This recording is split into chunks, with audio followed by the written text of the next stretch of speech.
All right, let's dive in. Today, we're going deep on the pound dollar exchange rate. It's been making headlines, and for good reason. You've sent in a ton of articles, forecasts, and, well, it looks like the pound's been taking a bit of a hit lately. So we're here to break it all down, make sense of it all. Basically, we're trying to answer two big questions. First, what's behind this recent plunge? And second, what do the experts think is next for the pound? What's the future hold? What I find really interesting is there's no real agreement among the experts. Some are predicting, more tough times ahead for the pound, real doom and gloom, while others are, well, surprisingly optimistic. It really makes you wonder who's got the right read on things, doesn't it? Absolutely. And to kind of kick things off, let's look at the latest from Pound Sterling Live. They're reporting that the pound hit a new low against the dollar just the other day, January 10th, dropping down to 1.2188. That's a pretty significant drop, and it seems to be connected to, get this, a strong U.S. jobs report. Now, this might sound a bit counterintuitive, but good news for the U.S. economy can actually be, well, not so good news for the pound. Yeah, that's right. It all comes down to what investors are thinking, where they want to put their money.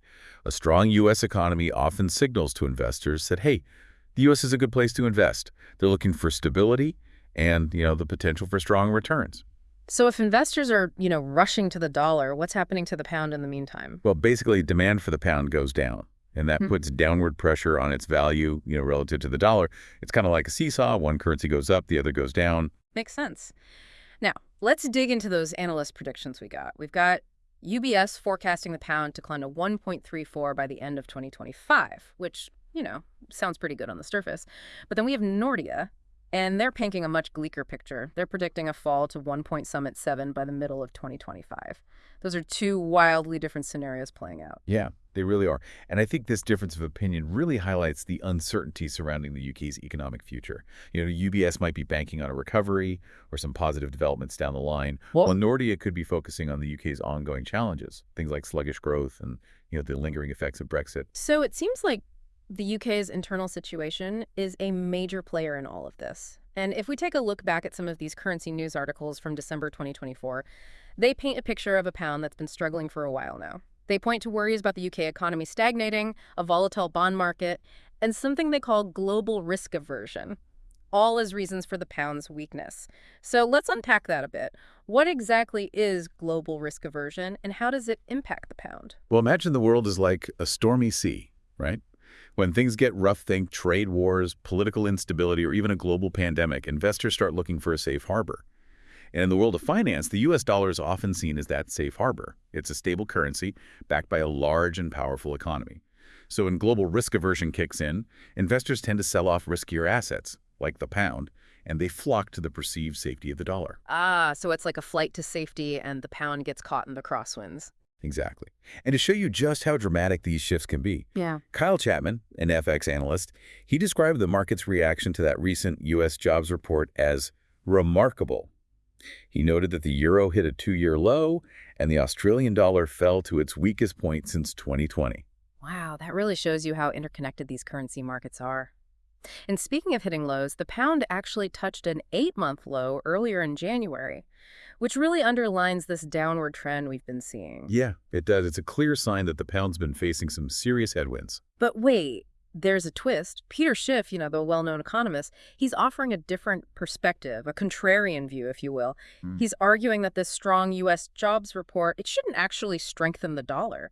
Instead, he's more concerned about the potential for rising inflation in the U.S., suggesting that maybe, the markets are getting ahead of themselves a little bit. What are your thoughts on that? It's a really interesting perspective, and it raises some important questions. Could this seemingly strong U.S. economy be masking, some underlying weaknesses? And if Schiff is right about inflation, what could that mean for the dollar's long-term prospects? Those are definitely things to think about. Okay, so we've got this complex situation, right? A strong U.S. economy, worries about UK stagnation, and concerns about global risk aversion, all swirling around and impacting the pound-dollar exchange rate. Exactly. And it's important to remember that currency markets are incredibly sensitive to economic news and sentiment. Even rumors or whispers of change can trigger big fluctuations. That's a good point. So before we move on to look at the UK-specific factors in more detail, I want to pause and ask, what does all of this mean for you, the listener? How could these currency movements affect your personal finances? That's a great question. It's easy to get lost in the technical details. But these fluctuations have real-world implications. Think about the cost of imported goods, travel expenses, or even investments in foreign markets. Right. For example, if you're planning a trip to the US anytime soon, a weaker pound means your travel money won't go as far. You'll get fewer dollars for every pound you exchange. Exactly. And it's not just travel. If you buy imported goods from the U.S., those prices are likely to rise as well, as a weaker pound makes those goods more expensive for UK consumers. So a weak pound can have a ripple effect on your wallet in a lot of ways. Absolutely. And that's why it's important to stay informed about currency trends, especially if you have any international travel or purchases coming up. And now, let's shift gears a little and look at what's happening on the UK side of things. We've talked about some of the challenges the UK economy is facing, but let's dig a little deeper. Those stagnation fears we saw in those currency news articles, they're not something to ignore. Yeah, you're right. It does seem like the UK economy has been kind of stuck in a rut lately. What exactly is behind these fears of stagnation? Well, there are a few things going on. One is, the ongoing uncertainty around Brexit. Businesses are hesitant to invest and expand because they just don't know what the future holds. And that's slowed down economic growth. That makes sense. Businesses need some predictability to thrive, and Brexit has thrown a wrench in the works. Exactly. And then there are the global economic headwinds. Things like rising inflation and supply chain issues. Those are impacting everyone, not just the UK. Right. It's like the UK is dealing with its own problems while also getting hit by these larger global forces. Precisely. And let's not forget about the UK's bond market. It's been pretty volatile. When bond yields rise quickly, like they have in the UK, it can signal a lack of confidence in the government's ability to, manage its finances. So a shaky bond market can further erode confidence in the UK economy, which in turn weakens the pound. Exactly. It's all connected. Okay, so we've got Brexit uncertainty, global economic headwinds, and a jittery bond market, all contributing to this sense of unease about the UK economy. But let's go back to those analyst predictions for a second. How can experts, looking at the same data, come up with such different forecasts? It's almost like they're reading tea leaves. Well, forecasting currency movements it's not an exact science. There's a bit of art to it as well. There are so many variables, and you can't predict the future with 100% certainty. Different analysts might be using different models, different assumptions, or even have their own biases. That can all lead to different conclusions. So how should we, as individuals, approach these predictions? Should we just pick the one we like best and hope for the best? I wouldn't recommend that. Instead of trying to pick a winner, it's more important to understand the range of possibilities and, the reasoning behind each prediction. Remember, no single prediction is guaranteed to be accurate. So it's about seeing the bigger picture, understanding the potential scenarios, rather than getting fixated on a specific number. Exactly. And keep in mind that currencies can be very volatile in the short term. They can fluctuate a lot day to day, even hour to hour, based on news, market sentiment, all sorts of things. So trying to time the market perfectly or panicking over every little dip is probably not a good strategy. Not at all. Yeah. Instead, focus on understanding the fundamentals of the economy and what drives currency movements. That'll help you make smarter decisions about your finances, whether it's planning a trip or managing your investments. That's a great point. Knowledge is power, especially when it comes to navigating these, complex financial waters. But let's get back to those practical implications for a moment. We talked about how a weak pound can affect travel costs and the price of imported goods. Are there any other ways this could impact the average person? Absolutely. Let's say you have a mortgage or a loan that's in a foreign currency, like the US dollar. If the pound weakens, your monthly payments could become more expensive because you'll need more pounds to buy the same amount of dollars. So a currency fluctuation that seems far away can suddenly hit close to home, literally. Exactly. And it's not just mortgages. If you're invested in UK companies that do a lot of business overseas, a weak pound could affect their earnings. Because when those companies convert their foreign earnings back into pounds, they'll get less for each dollar or euro they earn. So even if you're not directly buying or selling foreign currency, a weak pound can still affect your investments indirectly. It can. And this highlights how important diversification is. Don't put all your eggs in one basket, so to speak. Spread your investments across assets in different currencies. For example, if you're heavily invested in UK stocks, you might consider adding some US or European stocks. to diversify your portfolio and reduce your overall currency risk. So it's not just about what you invest in, but also the currency those investments are held in. That's right. And this brings us back to our earlier conversation about alternative currencies, like cryptocurrencies. They offer a potential way to diversify beyond traditional currencies and hedge against currency risk. While cryptocurrencies are still volatile and speculative, they're an interesting development, and they could play a bigger role in the future. It seems like the currency landscape is constantly changing, which makes it even more important to stay informed and adapt.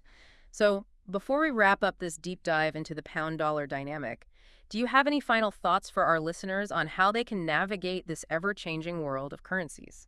Yeah, that's a really interesting point. It seems like we're headed towards a world where those traditional currencies are being, well, challenged by new ways to exchange value. But let's bring it back to the here and now for a sec. You mentioned earlier that awareness is key when it comes to managing currency risk. What are some practical things our listeners can do to stay informed and make smart choices? Well, first things first, don't ignore it. Even if you're not, a currency trader or anything, staying up to date on currency trends can really help you make better financial decisions. There are tons of online tools and resources out there, like currency converters and financial news websites. They can help you track those exchange rates and understand what's moving them. So it's like, just like we check the weather before planning a trip, we should check the currency forecast too, especially if we're heading overseas or buying something from abroad. Exactly. And, even beyond just watching those rates, try to understand what's happening in the economy. Like if you know the U.S. Federal Reserve is probably going to raise interest rates, well, that could mean the dollar is going to get stronger. Hmm. That kind of knowledge can help you kind of anticipate those currency movements and make better decisions. That makes sense. It's about connecting those dots between economic events and how they might affect currencies. Now, let's say you're planning a trip to the US in a few months and you see the pound is weakening. What can you do to, protect yourself from losing money on the exchange rate? There are a few things you can try. One option is to exchange some of your pounds for dollars now while the rate is still, relatively good. That's called forward buying, and it can help you lock in a better rate. So it's kind of like buying travel insurance before you need it. You're protecting yourself just in case. Exactly. Another option is to use a prepaid travel card, one that lets you lock in the exchange rate when you load it. That could be a really easy way to manage your spending while you're abroad and avoid those fluctuating rates. Those are some good tips for travelers. But what about for those of us with investments? How do we think about currency risk when we're making investment decisions? Diversification is key. Like we talked about earlier, don't put all your eggs in one basket. Consider spreading your investments across assets that are in different currencies. For example, if most of your investments are in UK stocks, you might think about adding some US or European stocks. That way, you're diversifying your portfolio and reducing your overall currency risk. So it's not just what you invest in, but also what currency those investments are actually held in. Right. And this goes back to what we were saying about alternative currencies. Cryptocurrencies, for instance, could be a way to diversify beyond those traditional currencies and protect yourself from currency risk. Now, they're still pretty volatile and kind of speculative, but they're definitely interesting development in finance. And who knows, they might play a bigger role in the future. It does seem like the world of currencies is always changing, which makes it even more important to stay informed and adapt. So as we wrap up our deep dive into this pound-dollar situation, what's the one thing you'd want our listeners to take away from all this? I think the main thing is the currency market is complex, it's always changing, and it's influenced by a lot of different things. But if you understand the basics, stay informed about what's happening, and take steps to manage your exposure, you can navigate those ups and downs with more confidence. And you might even be able to turn them to your advantage. It's all about being informed and making smart decisions. This has been a really fascinating look at what's shaping the pound-dollar exchange rate. We hope everyone listening feels a bit more equipped to understand and, well, deal with the world of currencies. Thanks for joining us on this deep dive